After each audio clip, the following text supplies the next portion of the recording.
Welcome back to Tech by Pike. Today we're going to be talking a little bit more about the Win 3 GPD handheld console gaming device. I did an unboxing and some initial thoughts about this device about a week, 2 weeks ago, and during that video I said that I was going to get the multifunction USB-C docking station and the carrying case. This video is more about the experience that we will have when hooking this device up to the docking station and the peripherals that we hook up to the docking station, including an HDMI connected Samsung Curve gaming monitor at 240 Hertz with NVIDIA G-Sync. Not that that's going to matter here. I want to go through the specs real quick. It has an i7 1165 G7. It has 16 gigabytes of LPDDR4 memory, and then it has 1 terabyte NVMe SSD, and then it's also a Windows 10 device, and it has a 1280 by 720 touchscreen. So all that set aside, we're not really going to be focusing on the touchscreen so much because we're going to use the external monitor. Anyway, let's do some unboxing of these two items, and then we'll get right into using the device with the docking station and see how we fare. Let's get into it. So we're going to quickly unbox or unbag the case here.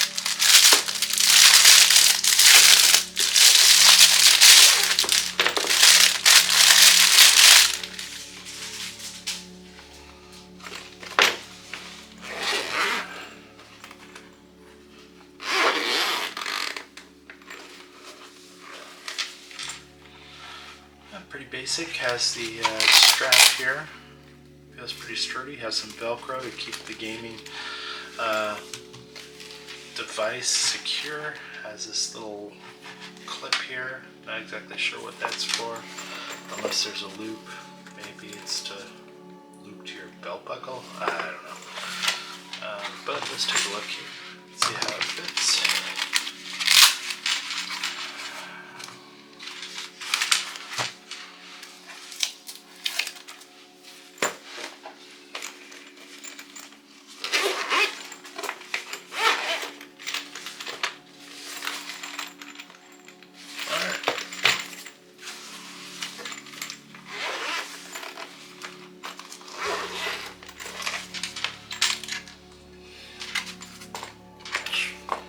Has a little pocket there. Just notice that. Take this out. Alright. So let's talk about the multifunction USB-C docking station holder. Okay, so we got a list of ports on the actual docking station. So we have a USB 3.1 Gen 2, supports up to 10 gigabits of data transmission speed and backward compatible with USB 2.0. Has an HDMI 2.0 that supports 4K at 60 Hertz. USB-C supports video charging data transmission. USB supports up to 65 watts of PD 3.0 charging. And then we have an Ethernet, RJ45, supports up to 10, 100, 1000 megabits of gigabyte network, and then we have supports Windows. Alright, well, let's open it up and take a look at it.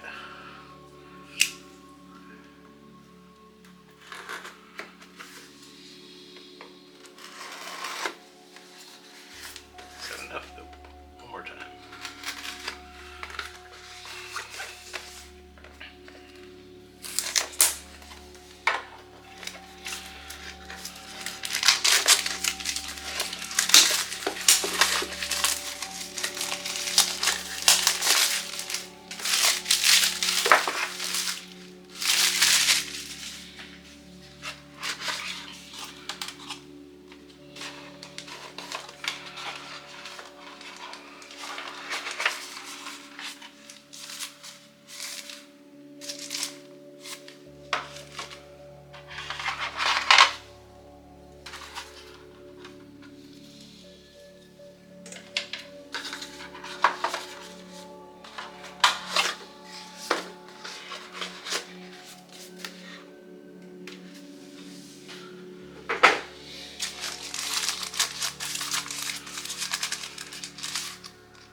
So I performed a little benchmarking using 3D Mark, Time Spy, and Firestrike.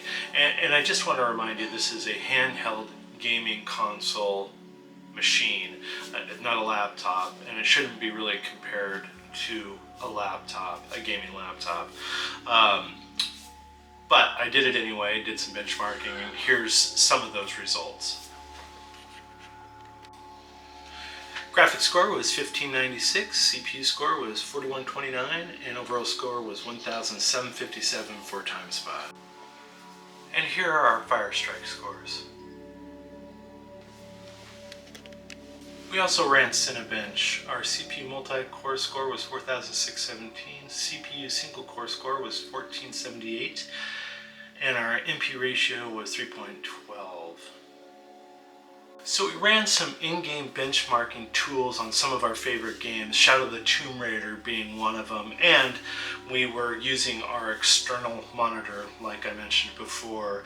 And on medium settings we were getting an average FPS around 20-22 FPS. It was a little choppy, but when we set the game on low settings, we're getting around 42-43 FPS, as you can see on the external monitor there, and which was playable and a pretty decent experience. So we played a little bit of Resident Evil Village on low settings, and the FPS score was all over the place. We averaged between 22 and 43 FPS, just depending on what had to be rendered on where we were at in the game. But it wasn't a very good experience. We also ran F1 2020 on the console, not the external monitor, and we got around 88 FPS on low settings. Really great experience.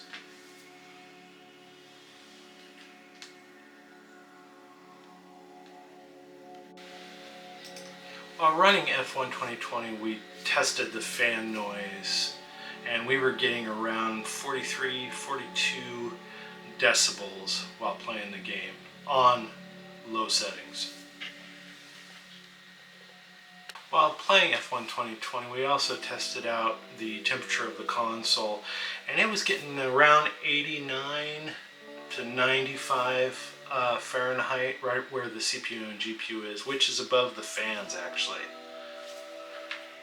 We're going to play a little PUBG Battlegrounds here and see how our FPS does. Right now we're clocking at around 85 FPS.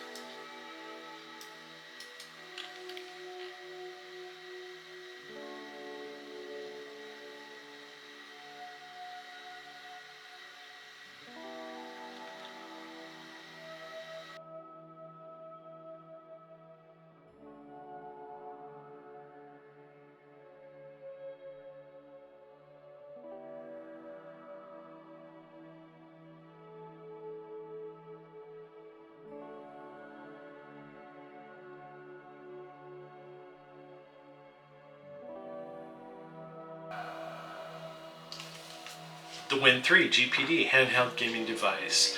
The build quality of this machine is really good, in my opinion. The buttons, the joystick, the screen, even the chassis feels very, very sturdy. One thing that I wasn't too fond of was the keyboard, and the keyboard itself I felt was pretty sensitive. I typed out a couple of emails just to test it out, and I ended up fat fingering the keys around the intended key I meant to push, and so there was a lot of backspacing and a lot of retyping, and that got annoying really, really fast. If you include the docking station, you have a number of options around peripherals, a full-size keyboard, a mouse, and a external monitor, which in my opinion worked out really, really well. This thing went for about $1,300, and if you add the docking station and the carrying case, which is obviously optional, you're probably looking at around $1,500-ish with tax. And price per performance, in my opinion, this thing just is not worth it. The gaming that I ended up doing on this machine, I had to set all the options to low, medium. I would get the games would lag out and the experience was terrible. Low and below that though, it was working out okay, and I was able to do some gaming, but in my opinion it's just not worth the money. Now if you wanted to get something like this, you might want to take a look at the Switch, or even hold off and wait for the Steam Deck to come out during the holidays, and obviously wait for some reviewers to get it so you can watch their videos and see how it actually performs. But that might be worth waiting for. If you like this video, go ahead and hit the like button. If you want to see more videos like this from Tech by Pike, go ahead and hit the subscribe button. We appreciate it. It helps the channel, and it gives us an opportunity to bring more videos like this to you. It also gives us an opportunity to get better as we go along, and that really is the goal, and we appreciate that. Thanks a lot, and we'll see you in the next one.